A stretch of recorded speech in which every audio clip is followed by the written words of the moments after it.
Good morning. I'm Toby Heaps, CEO of Corporate Knights, and it's my pleasure to welcome you to the launch of the Earth Index, a major new initiative undertaken by Corporate Knights and partners to underline the gap between what countries are saying and what countries are doing on their emissions reductions, with the design to bring about a closure of that gap over the coming decade, hopefully not at the end of the decade, but before the end of the decade.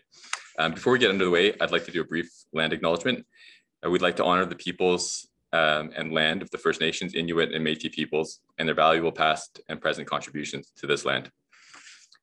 The Earth Index is needed and can be sort of brought into clarity of why it's needed by looking at two recent numbers that came out from the International Energy Agency and the Intergovernmental Panel on Climate Change. The International Energy Agency calculated the global warming potential that would happen if all of the countries did what they said they would do in Glasgow, and they came up with a number of 1.8 degrees Celsius. That's a little under 2 degrees. It's still disruptive, but it's a scenario where we can still thrive, and species can thrive, and our civilization can thrive.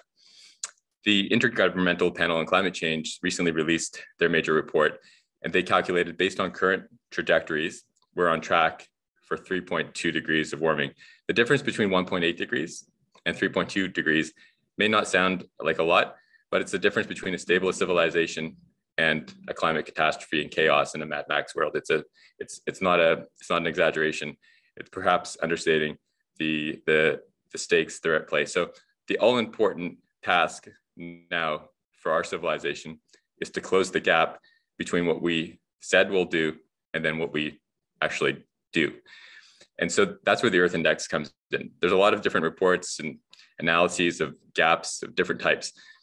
The Earth Index takes a fundamental metric, the speed at which countries are reducing their emissions compared to the speed at which they would need to reduce their emissions to hit the targets that the countries have set themselves. So these are the countries' numbers, the countries' targets. All we need to do at this point, or most of what we need to do at this point, is just do what we said we're going to do. So how fast we're going is now all important. Peter Drucker famously said that what gets measured gets managed. And it's always been the Corporate Knights credo to measure the most important things, to measure what matters. And we feel that this fundamental metric that the Earth Index hones in on, the speed at which countries are reducing emissions relative to the speed at which they need to be reduced to be on target to deliver on the targets that countries have communicated themselves.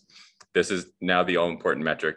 And it's the all-important metric because this is what countries have committed to and said themselves. We have most of the solutions on the shelf to get to where we need to get to by 2030. We have all of the solutions on the shelf that we need to kick this into high gear right now and get some momentum so we can really be building towards those dramatic and fundamental goals that our countries have made for 2030. We have 130 countries now, including all of the G20 countries, which have set and communicated net zero pledges or goals. We have $130 trillion of capital globally from financial institutions, which have also set net zero goals. So we have the will, we have the money, we have the solutions, and now it's about speeding it up. And that's what this Earth Index is all about. We'll be doing this on an annual basis to check progress. We think checking progress every 4 or 5 years or every decade, that's not good enough. It has to be more frequent. So we'll be doing this on an annual basis. And it's really my pleasure today to welcome the panel that we have with us. We'll start off with Elizabeth May, no stranger to many of you, well known in Canada and globally on climate issues, the parliamentary leader of the Green Party of Canada, and also one of the organizers of the first global climate summit that was held in Toronto way back in 1988 with world leaders. It's interesting, Canadians and other nationalities, of course, Canadians have played some pivotal roles in the development of climate governance globally. At that same conference, Ralph Torrey, who's now Director of Research for Corporate Knights and has had a long career charting and designing net zero or decarbonization pathways, Ralph Torrey helped lead the effort to come up with the first global greenhouse gas reduction target that was adopted by the nation that attended that meeting. Sadly, that target was surpassed, but it was the first effort to do that. And Ralph now is the primary author of the Earth Index report, and he'll be taking us on a full tour of that. We're also lucky to have with us Amy Haddon, who's a VP at Schneider Electric in their Sustainable Solutions Group. A lot of you will know Schneider Electric is a global leader on sustainability and was ranked #1 overall, named the most sustainable company in the world by Corporate Knights on our 2021 ranking. And more than that, Schneider Electric has now dedicated is their strategic priority to help almost every important industry to decarbonize their businesses using Schneider's know-how and ability to implement. And so it's really real pleasure to have Schneider Electric and Amy with us today. And then, of course, we have Severin Kolo-Suzuki, another Canadian who now heads up one of Canada's most important environmental organizations. And way back in Rio, which was also organized by a Canadian, Maurice Strong, who's transitioned to the next sort of phase of his existence beyond the planet Earth. Severin was helped deliver some of the closing remarks, and really it was a pivotal moment. Sort of a back then, a lot of people are familiar with Greta now, and Severin was issued that original clarion call from youth for leaders to do what they said. And so Severin will help put things in perspective for us as well. And we'll also have Sean Kidney joining us. Sean Kidney is the founder and CEO of the Climate Bonds Initiative. He's helped to pioneer an asset class worth over $1 trillion now, the green bond asset class, and really breathed life into it. So without further ado, it's my pleasure. I'll pass it off to Elizabeth, who will provide us some context, and then Ralph will get underway with the substance of the Earth Index. So over to you, Elizabeth. Thank you. I'll start by thanking you, Toby, and to Corporate Knights for organizing the Earth Index and for inviting us to kick it off on this. What for us here, I'll acknowledge my territory. I'm the traditional territory of the WSÁNEĆ Nation of the Coast Salish peoples. I'm here within my constituency of Saanich Gulf Islands, where the sun is going to get stronger. It was just rising as we started here. So Haishka Sam, it's an honor to be with you all. I don't know if I provide context. I know I have memory, and memory leads to deep outrage, leaves me trembling with rage a lot of the time. I want to take you back to the last week of June, 1988. And yes, it's so wonderful to see Ralph Torrey again. There were another key Canadian who played a big role is Dr. Jim Bruce, who was one of Canada's lead scientists. Love to Jim and Ruth, if there are anywhere on this call. The last week of June 1988 was a heat wave in Toronto. And it was a strong enough heat wave that one of Canada's most eminent scientists, for the first time ever, identified the heat wave as caused by human burning of fossil fuels. That scientist was Dr. Ken Hare. He was at that time already a companion to the Order of Canada. For those of you who know what that means, I mean, he was beyond respectable.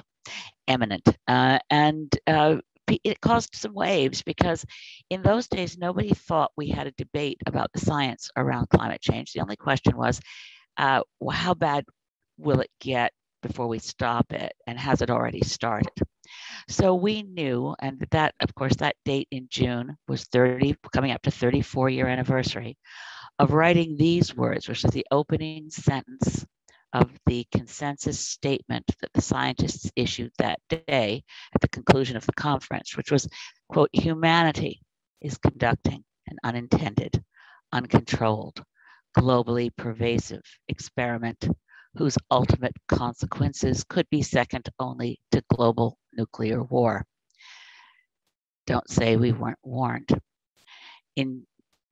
Roughly 4 years later, in June of 1992, you referenced the Rio Earth Summit and Severin's extraordinary speech. At that gathering, every leader of every nation on Earth signed the UN Framework Convention on Climate Change.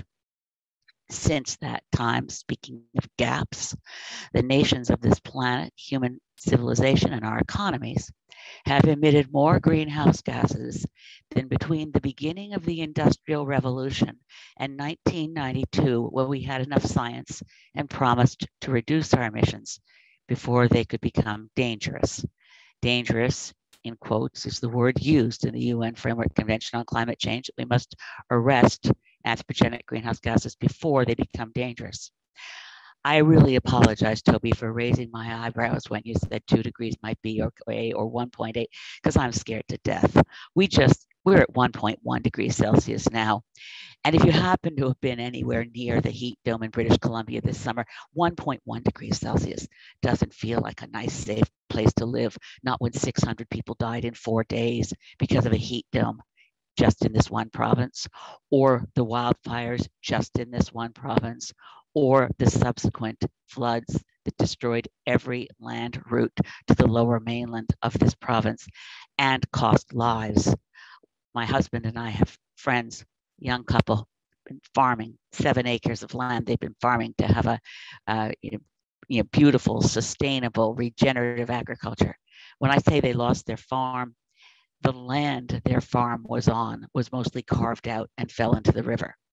These are not fun times at 1.1 degrees Celsius.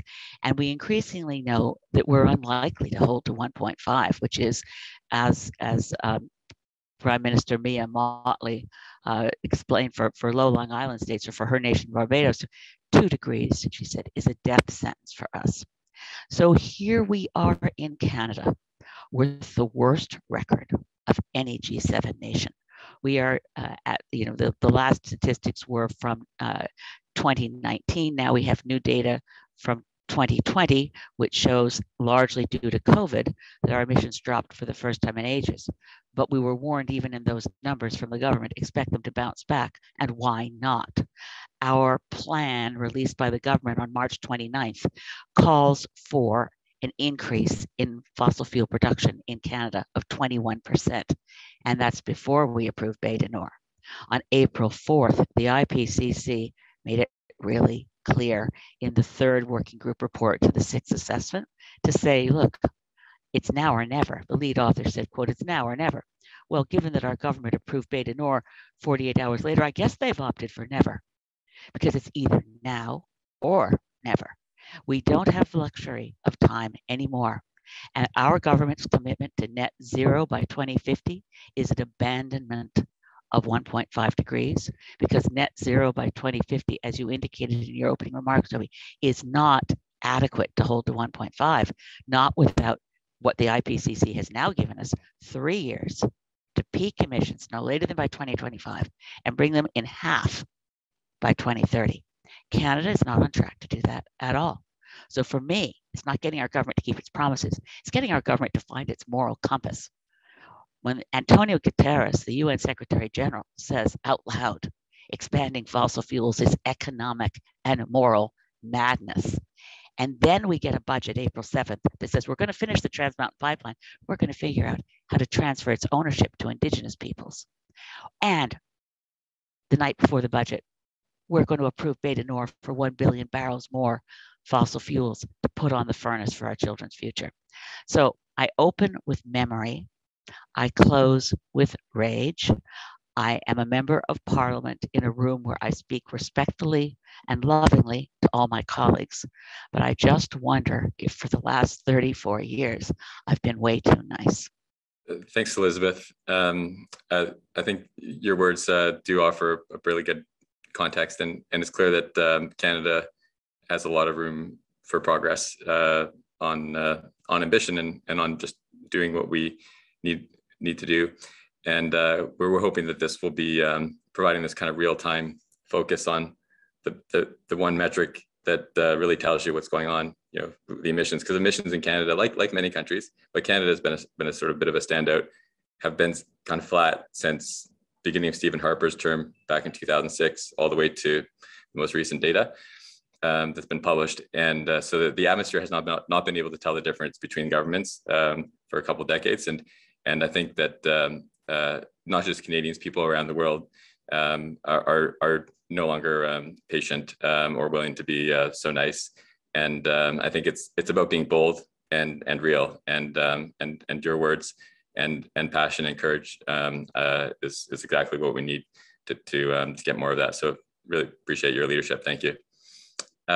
Ralph, would you mind now taking us on a tour? You've got a deck, and there's a report that's free for download on our site.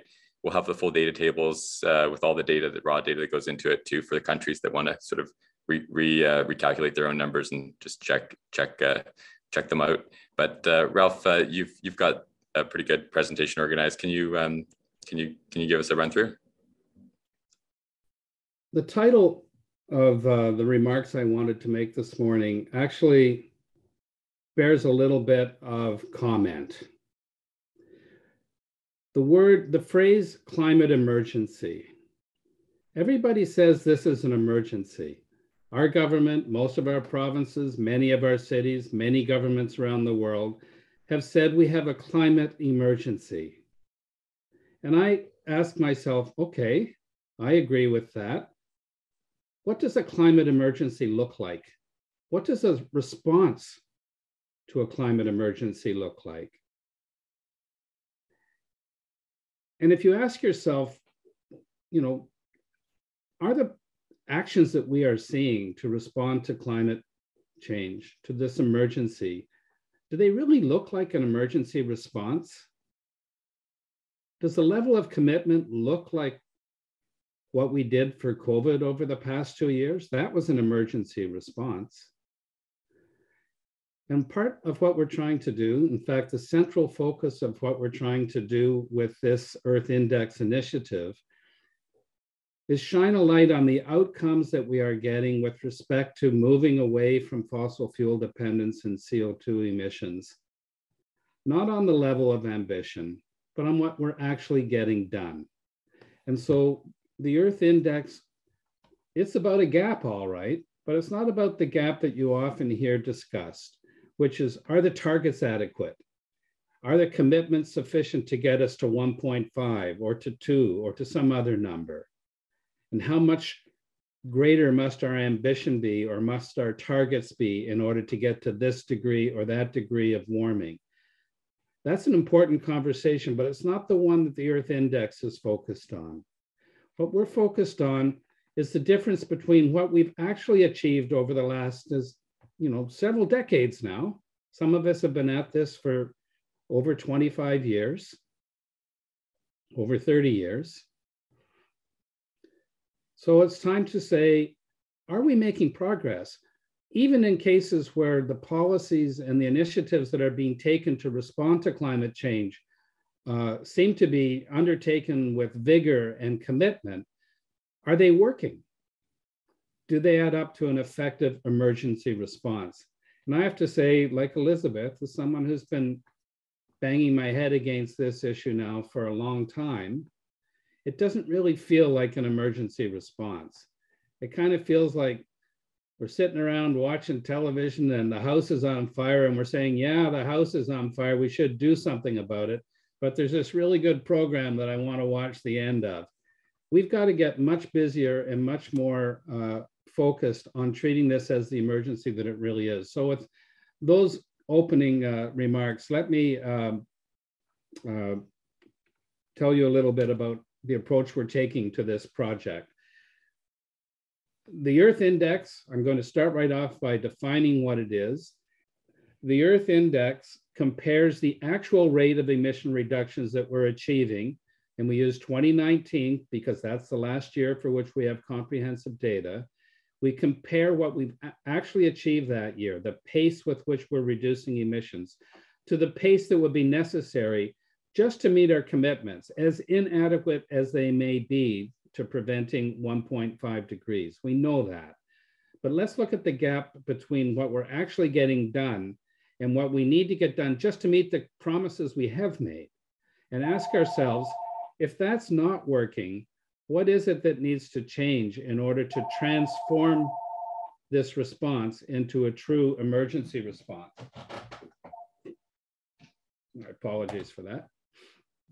So what you can see on the right-hand side of this slide, the red bars represent the emissions of the middle-income countries. I'll describe those to you in a moment. The blue bars represent the emissions of the high-income countries. Canada's in that group, obviously. And the pairs represent the emissions in 1990, 2005, 2019.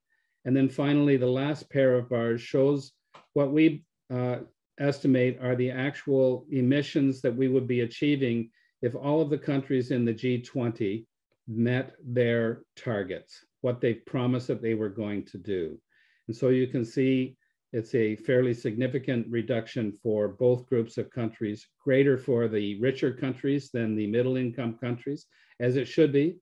But in both cases, it would require a significant absolute reduction in emissions between now and 2030, just to meet the promises that we have made. What we find when we take a closer look, first of all, these are the countries we looked at. It's the G20. There's actually 43 countries in the G20. Don't ask me why. That's because the EU is in there. But these countries represent 75% of the greenhouse gas emissions in the world, 80% of the world's economic output, 60% of the world's population.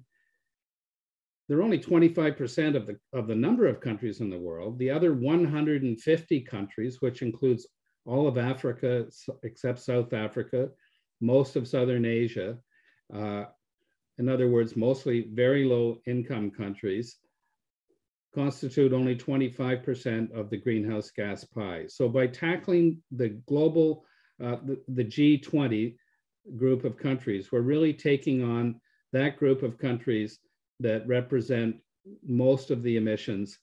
And as you can see, within that group, there's also a concentration of emissions in a small number. China, representing by far the largest source of emissions in the world, 13 gigatons.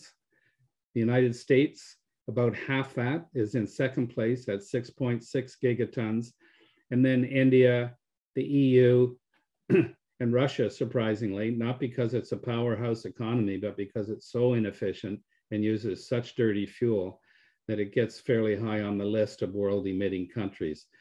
So these are the emissions. You can see Canada is there at 730 megatons, even though we're only 2% of the world's population. Because of the intensity of our energy use and the emissions intensity of our economy, we're always on these lists of the most emitting countries in the world. And when you take a closer look at how those countries break down, and I'll be coming back to this a couple of times over the next 15 or 20 minutes. So the countries above the red line on this bar are the high income countries, which means, you know, only the threshold to qualify as a high income country is only around 14,000 US dollars a year per capita income. So obviously countries like Canada and the United States are far, far above that average. But 20% of the G20 population live in those high income countries. 80% of the G20 population live in the countries below that red line: Russia, China, Argentina, Mexico, Turkey, Brazil, South Africa, Indonesia, and India. And yes, Russia is no longer, Russia's definitely in that lower income group, even before all of the most recent activity. It will sink further, obviously, as we go forward. The picture of the emissions broken down by country and by sector looks like this. Again, each of the colors represents the emissions of a country. Each of the rows going from the front to the back of the chart represents a sector. We've looked at the emissions and the emission reduction activity using 7 sectors. The electric power industry is the first one there on the left. Industrial production, not including fossil fuel production, is the second sector. Transportation of all sorts for people, freight, and commercial activity. Then come buildings. Then comes the fossil fuel industry itself, the agricultural sector, and finally the waste sector. And these emissions are, the emissions from the power sector are assigned to the power sector. So to the extent that some of these other sectors are also responsible for emissions because of their electricity use, those emissions are also in the power sector bar for the country.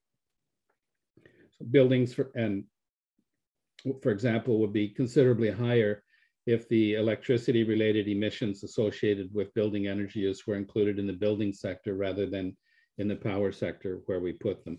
So you can see the distribution of the emissions. It doesn't look too different from the chart of that I had up earlier, except there's more aggregation here. And you can see China, once again, towering over the other countries in most sectors, not in transportation. It's interesting, transportation emissions are still, by and large, concentrated in the higher income countries, the United States and the G20, EU. And then you can see how the sector map breaks down from that point forward. But with the power industry and industrial sectors representing the two largest sources, transportation and buildings being the next two.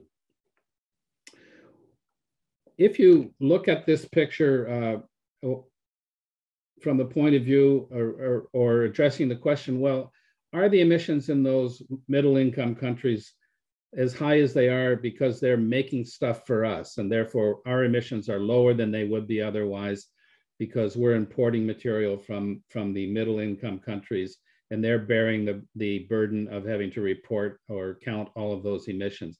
And the answer is yes, it's true to a degree, but what I try to show in this chart is that it's not as big a factor as it sometimes gets portrayed to be. For each of the groups of countries represented in this chart, the gray bar represents the normal emissions inventory for that country, the one that we were just looking at. Then I subtract from that the emissions that are exported from that group of countries. Then the green bar adds back in the emissions that are imported from the goods and services that are imported from other countries. So these are emissions that are embedded in stuff. If you buy something from China, the emissions that are embedded in the manufacturing of that good would be in the green bar for Canada if we were importing it.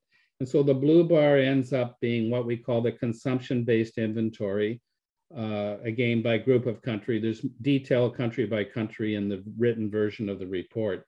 But as you can see, yes, the high income countries would have higher greenhouse gas emission inventories if all of the emissions embedded in the things that they purchase were added to their column. And the middle income countries would have somewhat smaller inventories if all of the emissions and the things that they exported were also put into the columns of the countries that were buying those goods and services. But it's not a dramatic effect. Even in China, which is far and away the largest exporter of greenhouse gas emissions in the form of emissions that are embodied in the things that it makes and sends around the world, it's only perhaps a 10% factor in its GHG inventory. This is another view of the way the emissions break down in the G20. This time we're looking at emissions per person. So you can see up to the scale goes up to about 6 tons of GHG per person. And here the picture changes quite a bit. Now the largest bars go to the United States and Canada with the highest per capita emissions in the world. Interestingly, Russia is right there, not because it's a rich country, it's not because it's a particularly large exporter, except for oil and gas, of course. It's just a very inefficient country that uses a lot of dirty fuel. And so it ends up being quite high in the measurement in terms of emissions per person. And as you can see, the countries that had the highest emissions, China and so on, are lower down on the per capita scale. I'll show one more of these. These are the emissions that you see when you look at emissions per dollar of economic output or economic value added, to be more precise. And this is interesting. Russia goes right to the top in this one. Not a particularly meaningful result in the sense that, as I said, there's special reasons why Russia produces so many emissions with such a small economy. But you can see that in general, the middle income countries, India, Indonesia, China, Brazil, these countries have very high levels of emissions per dollar of economic value added. This is actually a sign of hope to someone like me, because what that tells me is that they're burning dirty fuels and their industrial production processes are not particularly efficient, that their energy productivity is low and that they are not utilizing technologies that would give them the same level of efficiency that the richer countries have achieved in their energy systems in recent years, which is why you see Japan and the EU and the United States and Canada with so much lower numbers for their emissions per dollar of economy. We are much more efficient in the rich countries at generating economic output with a ton of greenhouse gas emissions than is the case in the poorer countries. And this is partly economic structure, but it's also largely due to technological differences and dirtier fuels. Come back to that when we look at some of the sectors. This is an Earth Index. We did a lot of these. There's an appendix full of them in the report, one for each of the countries that we looked at in the G20, plus for various groupings of countries. But this is the Earth Index scorecard for the entire group, for the G20. And so the first piece of bad news, I guess, and something that most of you I'm sure already know, is that we are just not getting it done on a global basis. The greenhouse gas emissions in 2019 for the G20, this group of countries that represent 75% of the world's GHG emissions, actually went up. And they went up basically in every sector except the electric power sector, where there was modest emission reductions achieved. So far, far short of the stated commitments that have been made for 2030. In fact, going in the wrong direction in every sector on a G20 basis, then one would need to be going in for to be on track to hit the 2030 targets. Even the power sector result, that 5% means that the rate of emission reduction in 2019 was 5% of what it would have had to have been for the power sector even to be on track to hit the 2030 target. In other words, the rate of emission reductions would have had to have been 20 times higher for the power sector than it was, even though it's moving in the right direction, not by nearly enough. And all the other sectors, of course, going in the wrong direction. We have not yet turned this around in terms of the momentum in the system, which is causing greenhouse gas emissions to continue to climb. At least we hadn't by the year 2019. This is, I mean, if this was the control panel at a nuclear power plant, you would be quite worried. You can look at each one of these red squares as a flashing red alarm. That represents a sector and a country where the emissions are not only not on track for getting to the stated commitments, they're going in the wrong direction. And all of the yellow rectangles represent situations where, yes, emissions have come down in 2019, but as you can see, by less than 100%, which is the number that would correspond to being on track for 2030. There are some green lights, particularly in the power sector, particularly in the high-income countries in the power sector, where significant progress beyond, in many countries, beyond what is necessary to be on track for stated commitments was achieved in 2019, particularly in the European Union, but even in the United States, the United Kingdom, Japan, all doing fairly well with respect to decarbonization of their power sector on a timeline that would get them to their target. The only exception really in the rich countries is Korea. But when you look at the bigger picture and the other sectors, you see a lot of red. Of course, there's Canada bringing up the rear, the only one of the rich countries that actually has a negative Earth Index in 2019. In other words, our emissions went up that year, all in all, and we scored red in every sector except power and agriculture. But as you can see, there are some yellow and green scores being turned in by other high-income countries that I would argue are taking the climate situation much more seriously and have been much more effective in their policies and programs than we have been here in actually starting to bend the curve, albeit by not nearly enough. I mean, the highest score in our group of the rich countries is Germany, and it's really the EU in general is on track to get to their stated commitment, and it's a strong commitment. And so that's good news. And you can see the United Kingdom, which is no longer in the EU, but also getting fairly well along towards being on track for its target, also a very strong target. But Australia, Canada, not so much. Amongst the middle income countries, it's a sea of red.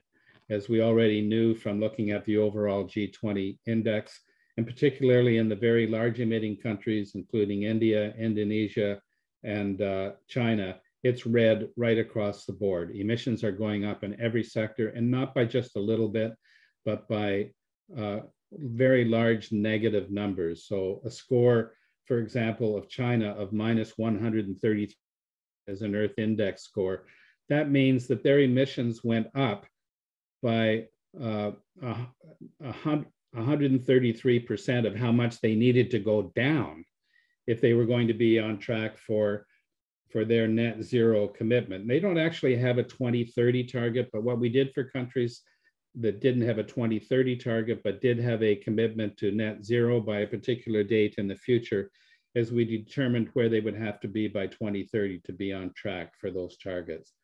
And you can see the country groupings down at the bottom, the high income countries making some progress, but not nearly enough, and going backwards in the waste sector and in the fossil fuel production sector. The G7 doesn't score quite as well as the high income group because Canada and the US bring those numbers down. What we then did, and I'll just show a few of these, we're going to be having a number of additional Earth Index seminars in the weeks ahead, where we will go into our sector by sector analysis. But here you can see for the electric power sector, and this is the good news story, there has been progress made, although it has been concentrated in the high-income countries. And notice, by the way, that we're now at a point where there's 2 times more greenhouse gas emissions coming from the middle income group than there is from the high income group. So yes, progress is great to see in the high income group, but if those technologies and techniques can't be transferred very quickly to the middle income group, then the overall global progress towards responding to the climate emergency will simply not be met. It also has to be borne in mind that many of the other sectors, buildings, for example, transportation, obviously, are counting on using much more electricity as their strategy for decarbonizing. And so there will be ongoing pressure on the electric power sector to continue to decarbonize, even as there will be more uses of electricity coming onto the grid from electric vehicles and heat pumps and so on. So we can do it. The technology pathway is there.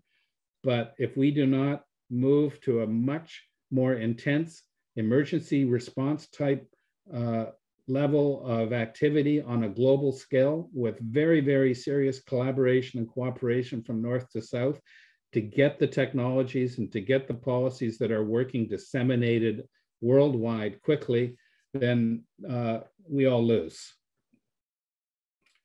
Similarly, I'll show this is the same idea for the transportation sector. What you're looking at in these charts, and I should have explained a bit better, is the 2 bars on the left are the high income group, the 2 bars on the left are the middle income group of countries that I was describing earlier. And in each case, the left-hand bar of the pair represents actual emissions in the year 2019.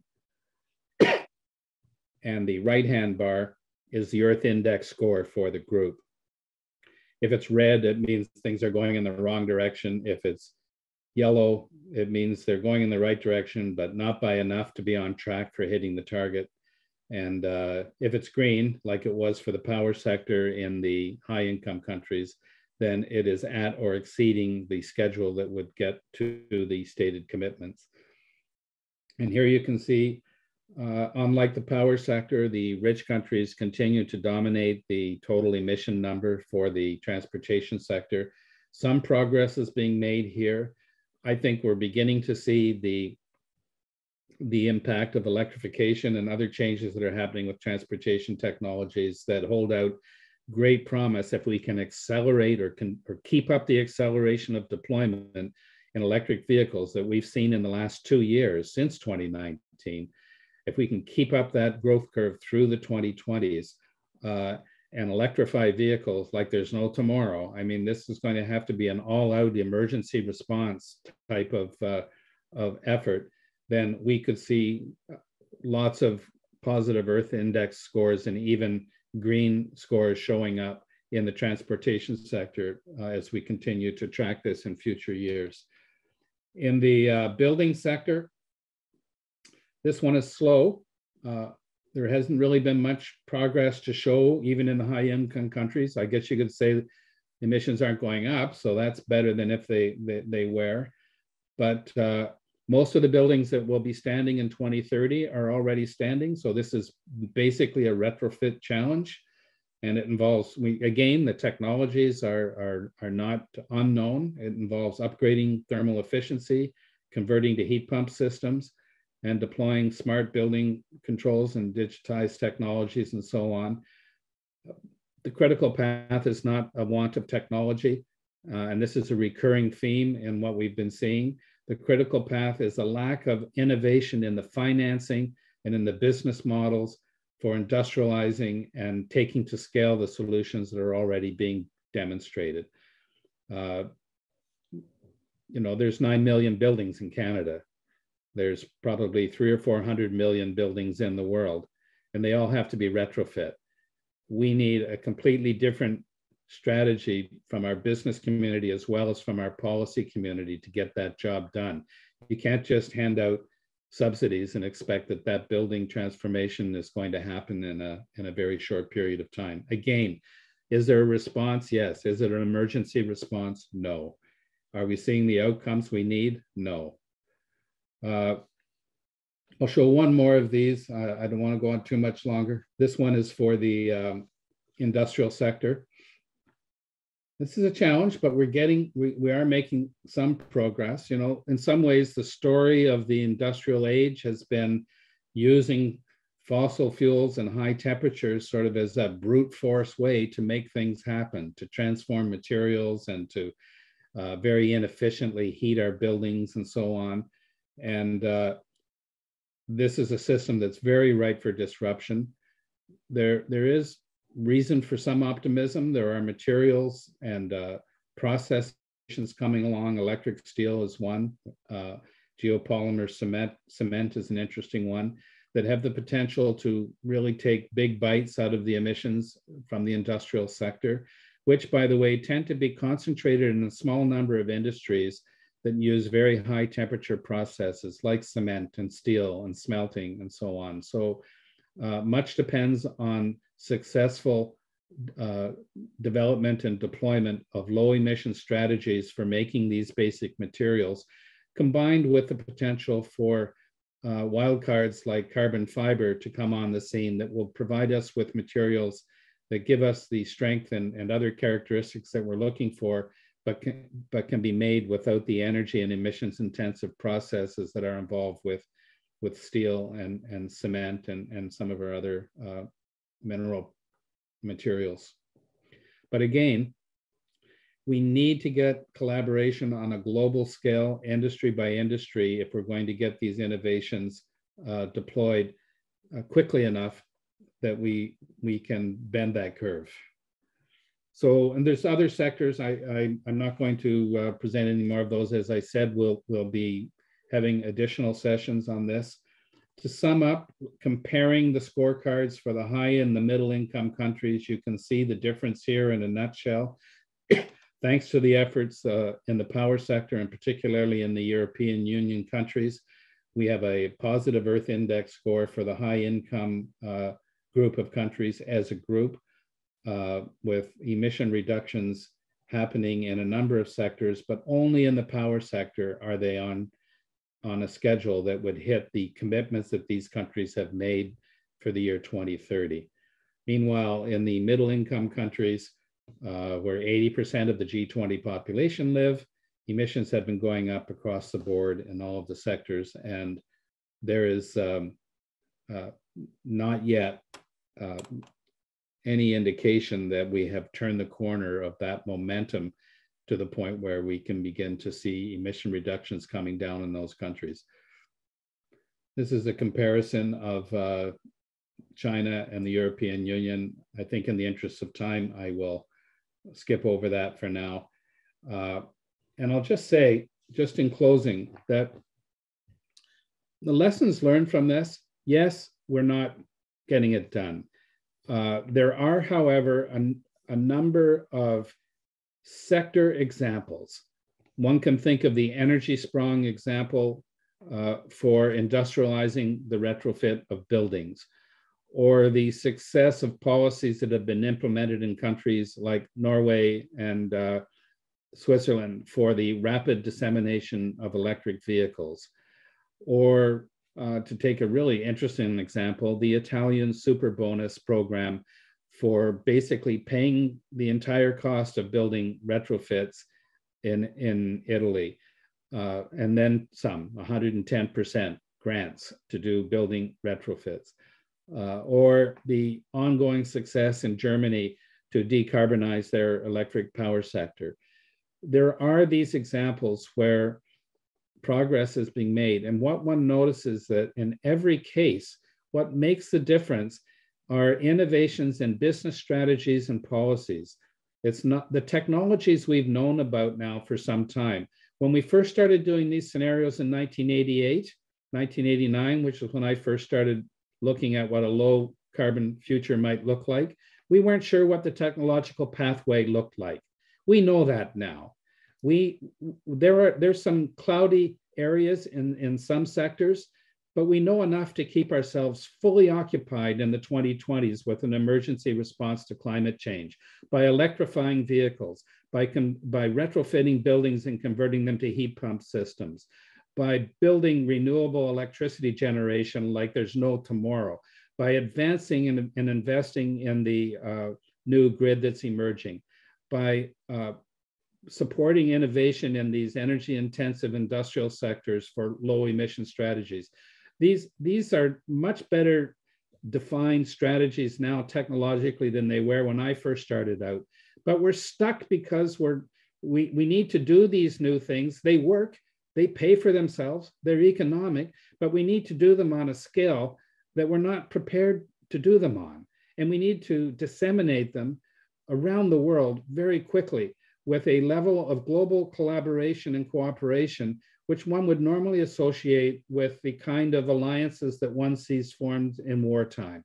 We need that kind of global focus and global attention to move the investment quickly enough, and it's trillions and trillions of dollars of investment, which shouldn't really scare you. We have a $100 trillion global economy. We need $2 or $3 trillion a year that we're not spending now to be dedicated towards this for the next 10 years, and we can get it done. So the window has not yet closed on climate, on humanity responding in an effective way to climate change, but it is getting narrower. And so are the consequences of climate change growing. And these two curves at some point will cross, where the consequences will get to the point where it would beggar belief that an emergency response could be feasibly mounted that would be sufficient to address the problem. I don't think we're there yet, but we're getting closer and closer. And still we sit and say, yes, we have an emergency, let's do a little bit. And I guess I'm echoing Elizabeth May's opening comments just in closing here. There is a technological pathway forward, but in order to get there, we need a level of global cooperation and a level of commitment that looks a lot more like COVID response than what we've been getting so far in the climate change response. Thank you.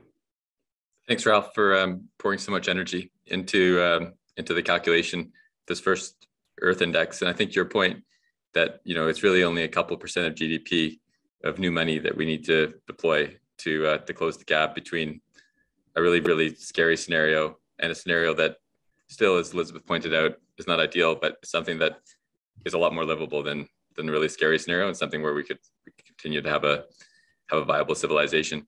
And I think when you put it in the context of the actual capital that we have, the $510 trillion of financial assets that our civilization has stored up, the most in the history of any civilization, and the 130 trillion of that 510 trillion that are already committed to making this happen, you can see how doable it is. It's a wartime type mobilization, but the amount of resources, it's not like we're asking for 50% of our wealth or 50% of our income. That's what's at risk, or more if we don't do it.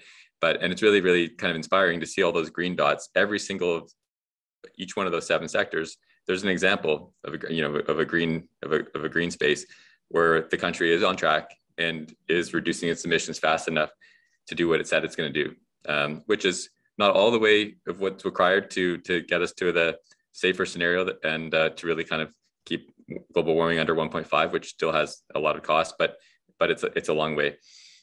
We have with us Amy Haddon, and Amy has an interesting perspective on the solutions side in terms of where there are scale reductions being made. And you mentioned a few of the sectors, Ralph, building sector, some of the innovative programs in Italy, where they've mobilized over 27 billion euros in a little over a year to tackle retrofits, and the ambitious decarbonization of the energy grid that Germany has undertaken over the last decade, that's picking up real steam, where they're sort of anticipating deploying up to $200 billion of capital just into their power sector over the next decade. So these things are happening at scale. Amy, you're there at the interface of businesses that are making this happen. Can you kind of just give us a sense of, just a couple of examples of some inspiring, how-tos, the art of the doability for, how this is actually happening and making sense in some of the major sectors for decarbonization? Yeah, Toby, I'm happy to share, and thank you very much for including me. As Toby shared, I'm with Schneider Electric. We're one of the world's largest advisors on climate change mitigation through our services and solutions, and are ourselves a highly sustainable company, as Toby mentioned, recognized by Corporate Knights last year as the world's most sustainable corporation. And part of what we do is really work with other organizations to help them undertake a transformation that gets them in the position of being a highly sustainable and efficient organization. What we've already heard today is quite damning, and it can be, I think, very demotivating and concerning for all of us. And what I can share is that it's certainly in the corporate sector, I've never seen such an urgent and intense momentum as I've seen over the last couple of years. Hopefully it's enough to get us where we need to go, as Ralph was just outlaying. But there are some really great shining examples of places where organizations are highly embracing this mandate of the emergency and taking very rapid action to get us where we need to go. Our philosophy at Schneider is that innovations will continue, and there are significant innovations that we will need in order to reach the targets that we've set, ranging from highly scaled carbon capture solutions and hydrogen production to potentially additional use of nuclear and other resources. However, we strongly believe today that there are solutions on the shelf to decarbonize all of those top generating sectors, power, buildings, industry, transport. And some of our own research, has really indicated that we could make significant impacts in the areas of transport, buildings, and industry within a very short amount of time with those off-the-shelf solutions that are available today. Energy efficiency is really the cornerstone of that. And although many organizations are embracing efficiency today, it's not nearly at the scale that we need to and that organizations could. The Livermore National Lab here in the US has shown that about 63% of the energy that is generated every year in the United States gets wasted, and that's a similar number to other G20 countries. And so a huge part of what the challenges ahead of us is to reduce that energy waste and to reduce it at scale. So part of what we do in our work with organizations is to help them become more efficient and to make that energy generation more local so that we can avoid the waste that takes place during transmission.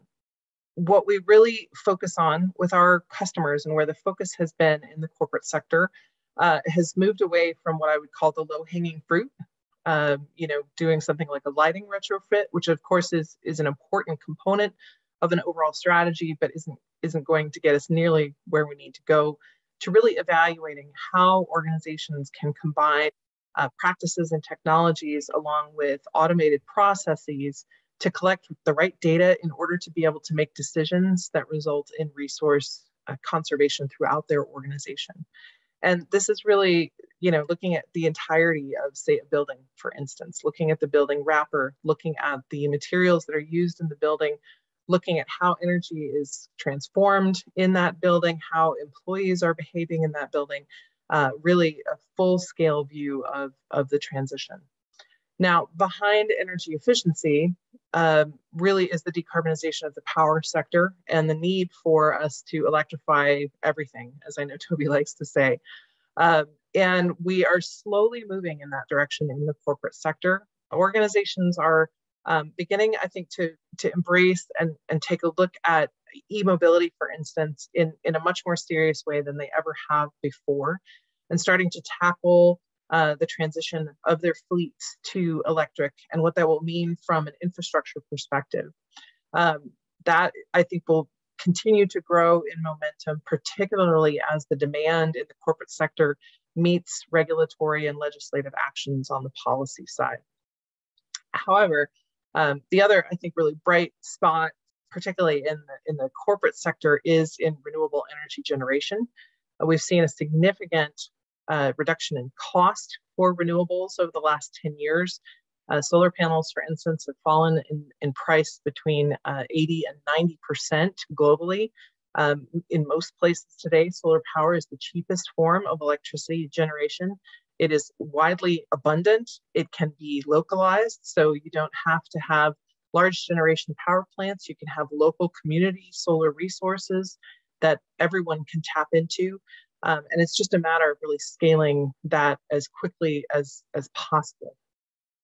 We've also seen a significant decrease in the cost of battery storage over the last couple of years, which makes renewable energy generation just that much more effective. One of the concerns, of course, I think with any of these technological transformations is the storage capacity, right? So range anxiety for electric vehicles, for example, has been a very large adoption barrier, and we're overcoming that. On the power side, it's been the intermittency of wind and solar resources. But we've reached a point now where a strategic approach to power generation combined with battery storage at scale really eliminates many of those base load generation concerns. And in fact, we have a number of very important examples of grids that have faced crisis level conditions where it's been the renewable power that has continued to steadily generate. For example, last winter in Texas, some of you might be aware that a polar vortex occurred there. It caused a really unprecedented historic freeze in Texas that resulted in a 4 or 5 day humanitarian crisis in the region due to the cold temperatures. Part of what happened was that gas lines froze, but renewable power continued generating during that time. And it was a real bright light in the midst of a crisis.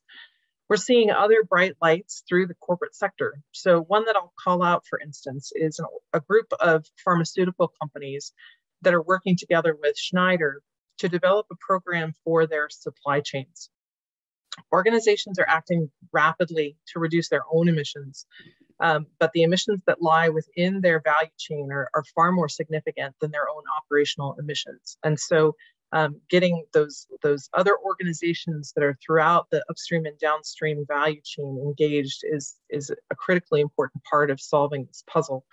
And this group of pharmaceutical companies, about 10, some based in the US, some based in Europe, have come together to help their suppliers access renewable energy in a way that they haven't been able to before.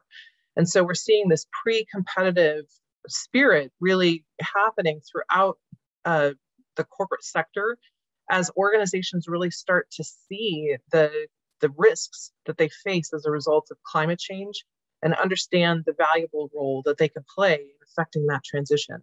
And we see those kinds of examples everywhere and in every industry, from the tech giants like Google, who have really been in the front of this movement from the very beginning, to the retail sector like Walmart's and Target's that are really driving a lot of change within their own organization and their supply chain, and increasingly even in heavy industrials, which have historically been the laggards in this movement. really starting to get serious about transforming their business, understanding that they will not be able to continue to do business as usual in this emergency situation. And that this is a huge opportunity for organizations to innovate, to embrace change rather than resisting change, and to effect a just and profitable transition for all of us. Thanks, Amy, for that tour, because I think sometimes the whole point of this is we want to kind of get people excited to spur action, to follow through on commitments, and really kind of just hone in on what's that gap from where we are to where we want to get to, quantify that gap in a really clear way, and then show examples for how people are getting there and share this information with folks. So there's been some questions in the chat. We've shared the Earth Index results with all of the G20 countries in Canada, with the Ministry of Environment and Climate Change, the Prime Minister, Chief of Staff, and similar contacts across the rest of the G20 entities. And we're working with companies in the Global 100, companies like Schneider Electric and other companies who can see the future because it's already happening in their businesses, to make sure that the leaders of our countries understand that there is a really powerful economic constituency. It's not just the fossil fuel industry, but there's another powerful economic constituency that's on the winning side of the low carbon transition that wants to move faster and is now actually, in this present moment, more economically powerful than the fossil fuel interests, who have a much inflated political presence due to sort of the last century of relationships they built up, and now they're fighting for their lives. And we hope to see many fossil fuel companies make the transition, and many have quite successfully, including some coal power companies like Ørsted, which is now the largest producer of offshore wind turbines in the world and has seen a commensurate massive increase in its value. And they did that. People said it was impossible to do it in a decade or 2 decades. They did it in 6 years. Once one of Europe's most polluting companies, now one of the world's greenest, and massive company, reached 100 billion in market capitalization at the high point.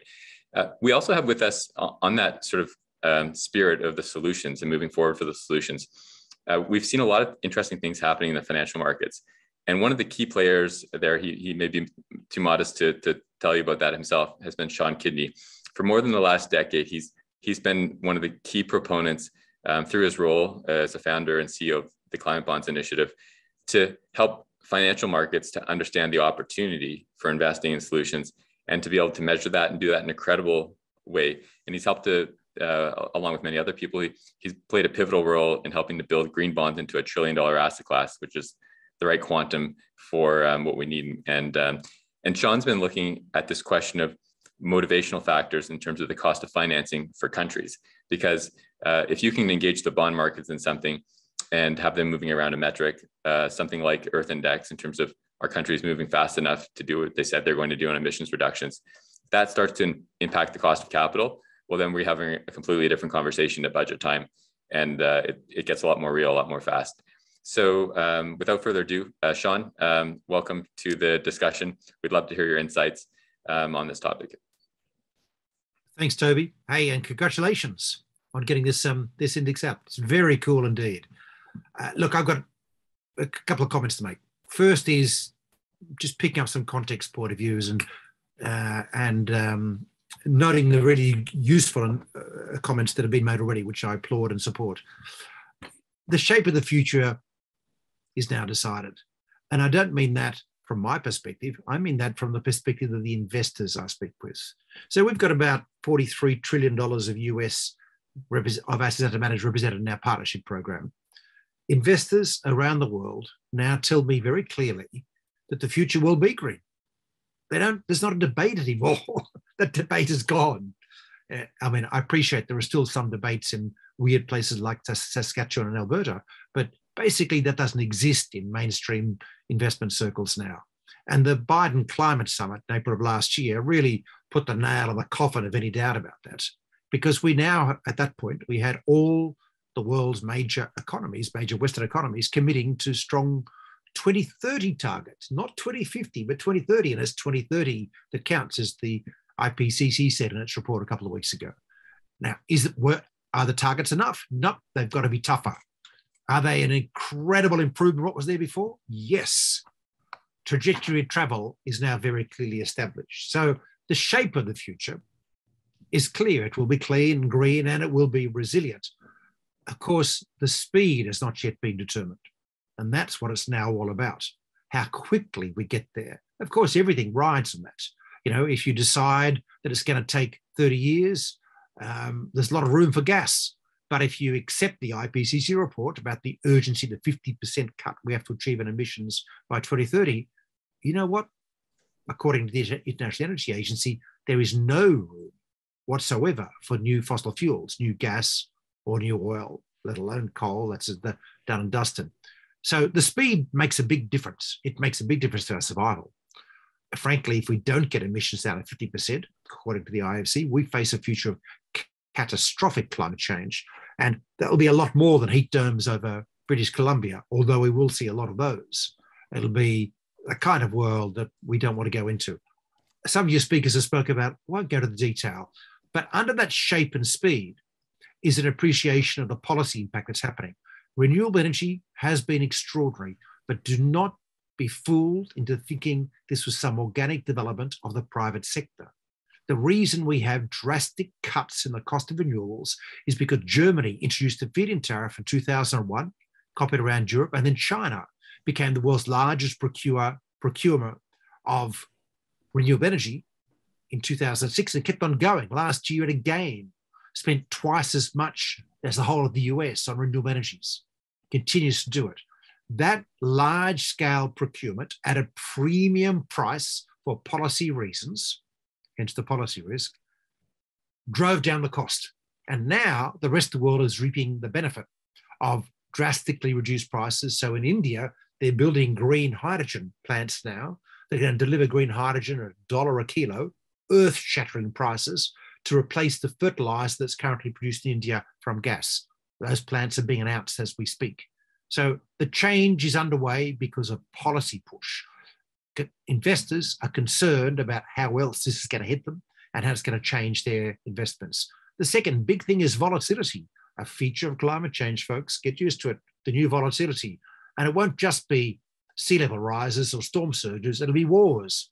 I mean, in the Ukraine, we do have a petrostate dictator using fossil fuel revenues from Europe to pay for a war.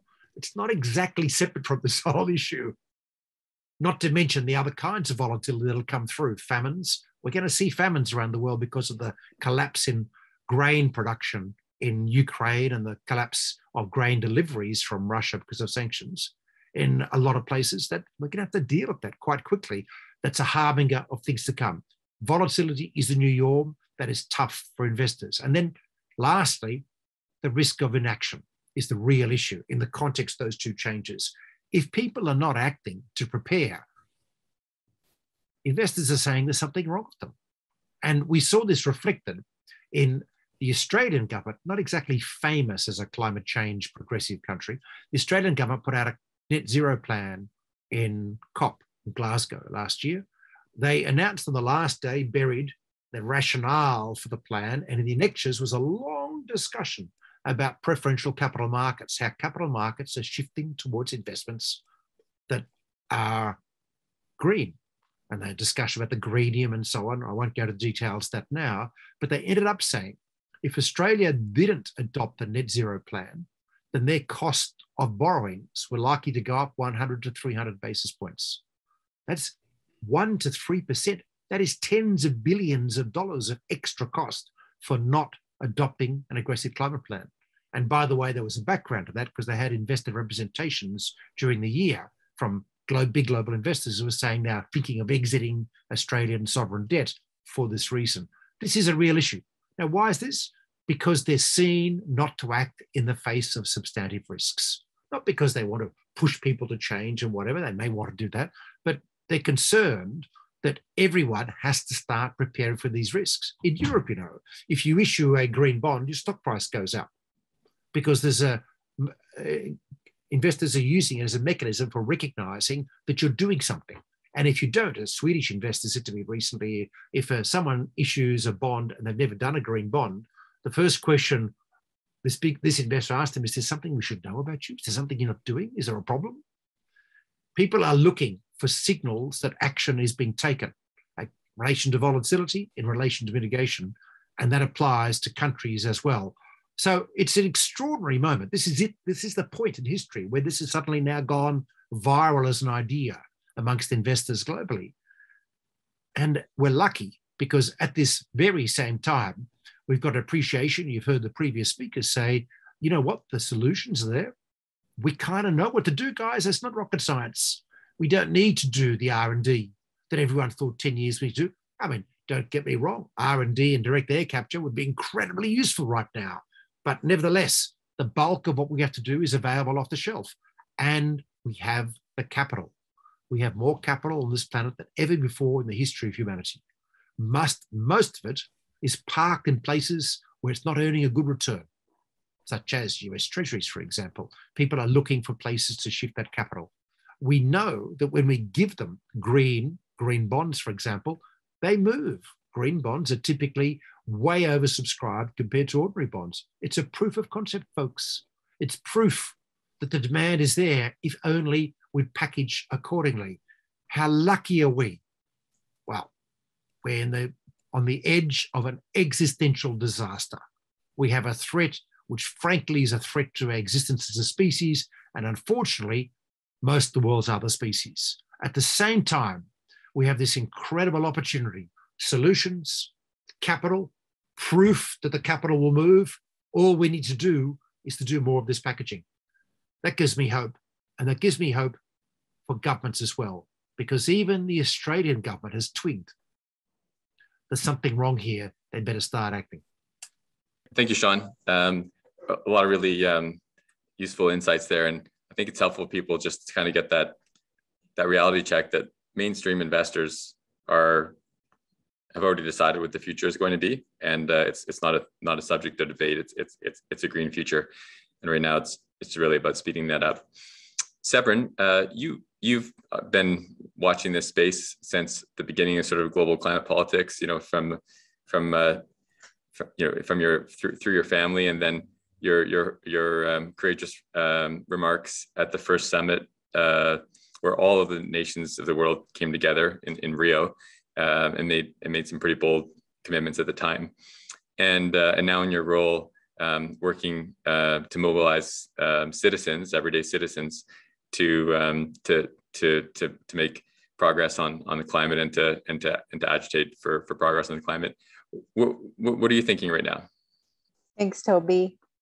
Well, thank you, everyone. Hi, I'm Severin Suzuki. I'm joining in from the territory of the Squamish, the Musqueam, and the Tsleil-Waututh out west here. And I'm very honored to just be part of this discussion, proud of being here amongst old friends and amongst some new, and being here today as executive director of the David Suzuki Foundation and as a lifelong activist to heal our relationship with Earth.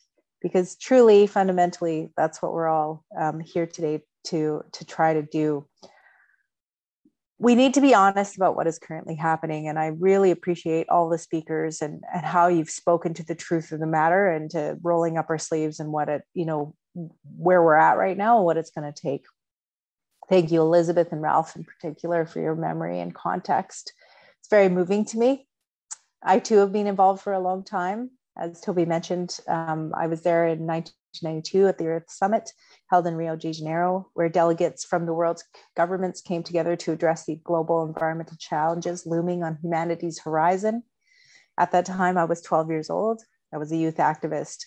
And I went to the summit to remind the world leaders of who their decisions would affect, children and future generations. And my appeal can be summarized by my final line to the delegates. You grown-ups say you love us. I challenge you, make your actions reflect your words. And today, I am a parent. I have a 12-year-old myself. And so it is just a very interesting feeling to now think about, being here today, 30 years later. Some amazing things came out of the Rio Earth Summit. Declarations, incredible declarations, the Rio Declaration, the Convention on Biological Diversity, Declaration of Forest Principles, and of course, the UN Framework Convention on Climate Change was launched there. And that was the beginning of the framework for the COP meetings that we see happen annually. But here we are today. Canada's emissions have not come down. even though Canada is warming at a very fast rate, twice the global average. As Elizabeth says, our weather is just getting more extreme, more strange, and it is becoming more fatal. Canadians are now dying because of climate change. So what is it going to take? What will it take? This is something I've asked myself my whole life. And again, as I look to my own children, I realize we're going to have to just dig deep and commit ourselves fully to closing the say-do gap. But things have really changed from 30 years ago too. And today the writing is on the wall. Climate change is undeniably here, and it may be the biggest promoter of the need to address climate change, just being here, affecting us so profoundly, affecting our economy so profoundly. Business people know it. It's clearly in our best interest now to change our energy systems and to change our corporate interests to serve the reality of people and the planet. And I was very excited to hear Amy speaking to the opportunity and spirit of innovation that some in the corporate sector are creating. It's absolutely essential, and it gives me hope. And along the way, we've also come by some pretty transformative lessons, especially in the past 2 years. And I know it's being mentioned, but I really want to attune us to this. COVID has reattuned us to some new, actually not new at all, to some forgotten insights that are absolutely key to us tackling the climate crisis on the scale that we need to. COVID has reestablished that nature is the bottom line. I mean, we had completely ignored that for so long in our day-to-day lives. We really thought we were totally exempt from nature and the laws of nature. And here we've just had this experience that completely reminded us that we are human, we are, we are mortal. 2, we've relearned that science and data are essential to our survival. 3, it's been totally affirmed that we are all interconnected. Wuhan and London and Johannesburg, we are so interconnected here, but also myself and my neighbors and the kids at my kids' school, the other children at my kids' school. We are so interconnected with others, and we completely divorced ourselves from that reality for so long.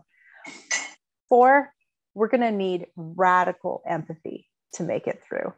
That is just so clear, I think, for all of us as individuals. We have been humbled, and we need to really take that lesson to heart. And finally, most importantly, all of us have been taught for the last 2 years, every day, that our actions matter.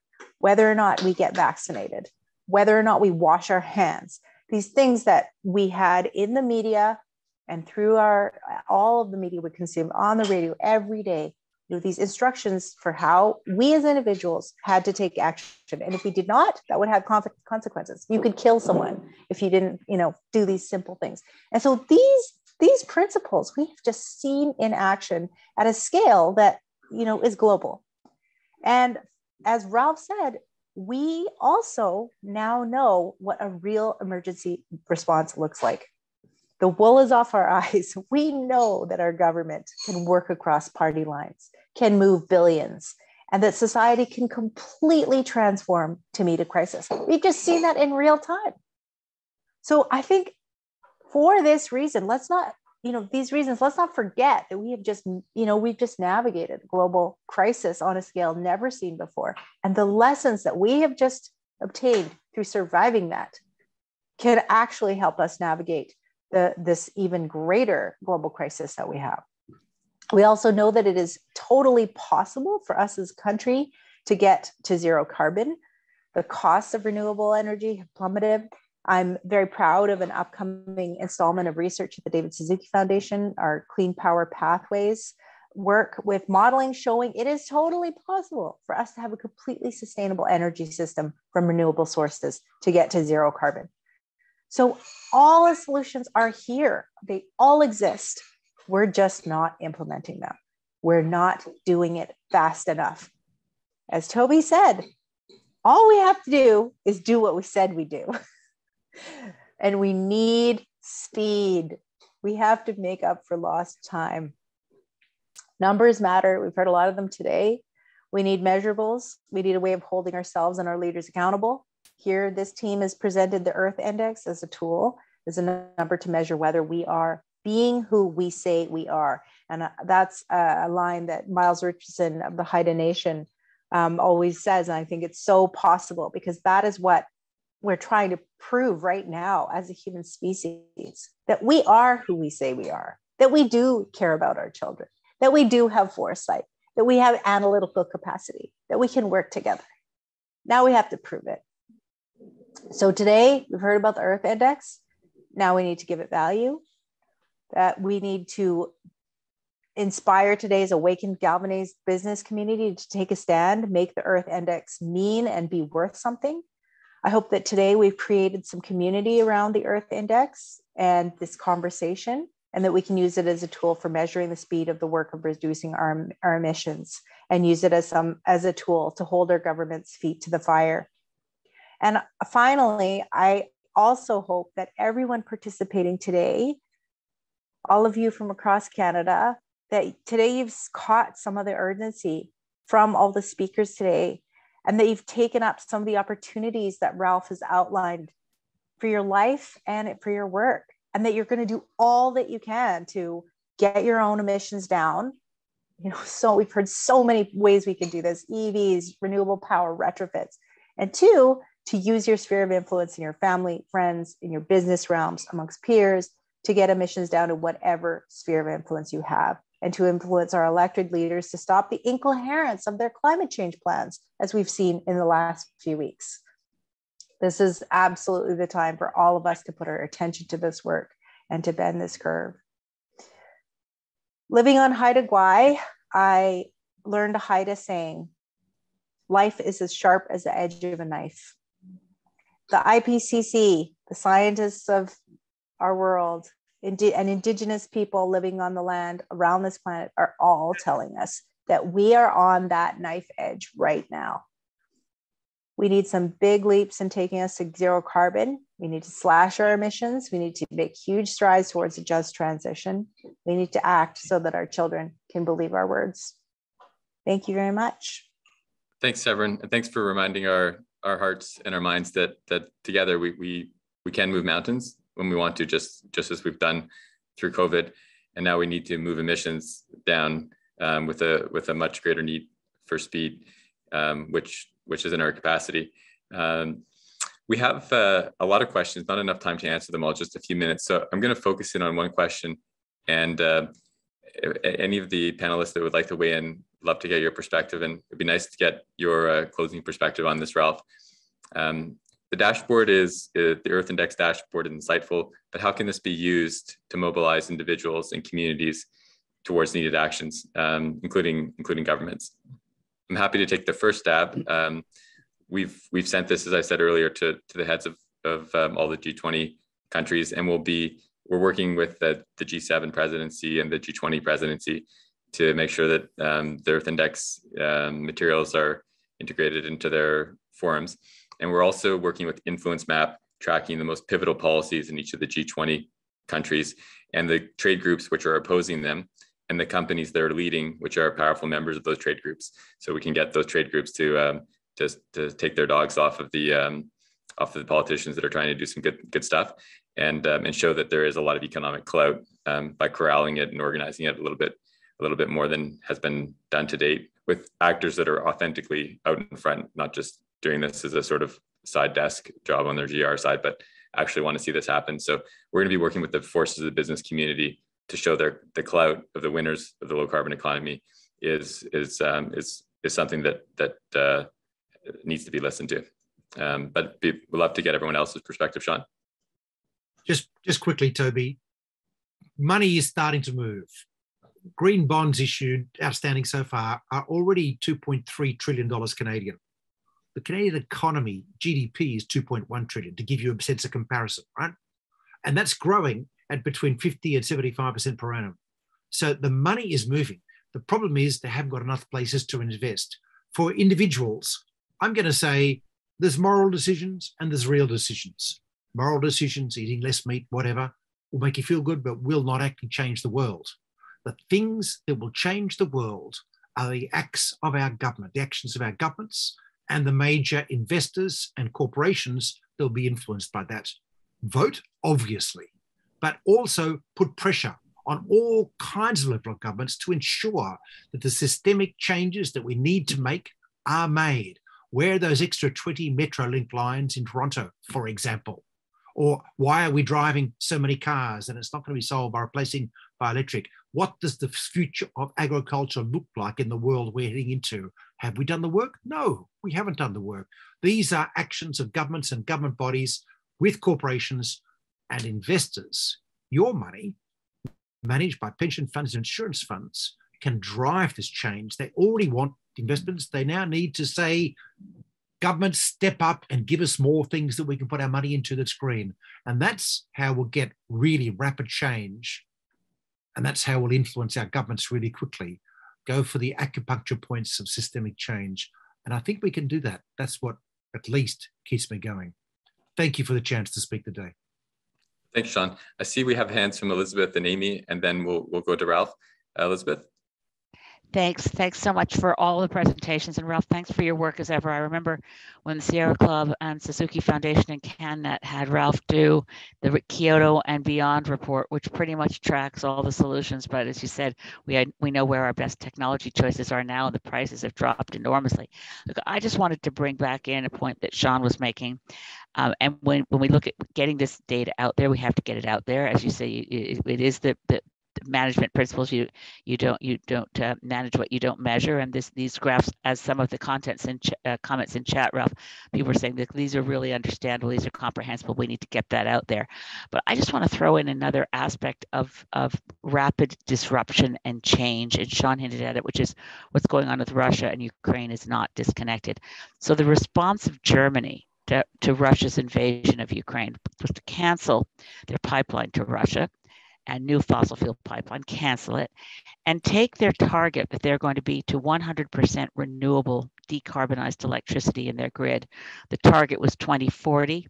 They advanced it to 2035. I think it's almost uniquely in Canada that we have a significant portion of the political class, certainly they're conservatives, taking 2 days of debate in Parliament to say, now's the time for those awful greenies who've kept us from providing oil and gas and coal for Europe. We can shut down Russia by boosting more fossil fuel production in Canada. I happen to believe firmly, and I'm optimistic. I want to say that because I didn't get to say it earlier. I mean, I'm really optimistic that we're going to, now that we have no choice, now that the IPC is saying now or never, there's not like there's a lot of other options. There's not later, there's now or never. So I'm optimistic that we'll choose now. We haven't yet. I'm also optimistic, and we need to describe this in narrative and in story. What makes things really change fast? And if a laggard country, and Ralph's graphs make it, and Corporate Knights work, I should give Corporate Knights credit, this work makes it really clear what laggards we are. If we as a laggard nation emerge before COP27, which is coming up this November, and say, right, we didn't do the work we should have done. We aren't acting like we think it's an emergency. And we as a fossil fuel producing nation are changing dramatically and radically what we say we're going to do in order to do what we must do. I firmly believe that there could be a cascading momentum from us changing dramatically. And we have a lot of politicians in this country who are incrementalists and who also say, Canada doesn't matter. If we don't sell the oil and gas, somebody else will. There's a lot of moral absolutism that comes down to we sit back, and as Ralph says, well, that house is on fire. We want to finish this good program on TV. I want to share with Canadians on this call. We have a particular obligation as the worst performing country in the G7, but a country that inexplicably still has a good reputation and has some moral clout. And if we stand up well before COP27 and say, look, it's not good enough. We're not going ahead with Bay du Nord. We're not going to proceed with the Trans Mountain Pipeline. We understand what needs to be done, and yeah, it's going to take some moral courage, but we're going to do it. There's no excuse for the Liberals not doing it. They've got the NDP on a deal where the NDP didn't ask for any strong climate action, but they're not going to be brought down in a minority parliament. They've got the space to actually do what needs to be done and shift many other countries around the world. So that's just one point I wanted to make. I remain optimistic. We just have to take the adjective Russian out of in front of the things we want to get rid of. We want to get rid of Russian oligarchs. Great. We want to get rid of oligarchs and billionaires wherever they're from. Sorry for that, Sean, because I know they'll invest in some green bonds. And we have to get rid of Russian oil. Get rid of all oil. Get rid of it, and move to a beyond oil and gas alliance posture for Canada. Thanks, Elizabeth. Amy? Toby, part of what I think is so powerful about the index is transparency. And what we've seen time and time again in the corporate sector is that shining a light on where you are and where you need to go is a very powerful motivator. And I did see in the chat some discussion about the need to not shame people. And I do think that that's incredibly important, especially individuals, as we're all operating inside these systems over which we have very little control. But there is something to be said, particularly in organizations, for the power of competitive pressure and the power of visibility. And I think that that's so much of what the index is going to help deliver, is to really say to the world, here's how this organization, this country is performing, and help us to do better. And I think that a little bit of competitive pressure and that light really helps to drive change. Thanks, Amy. Ralph, closing words?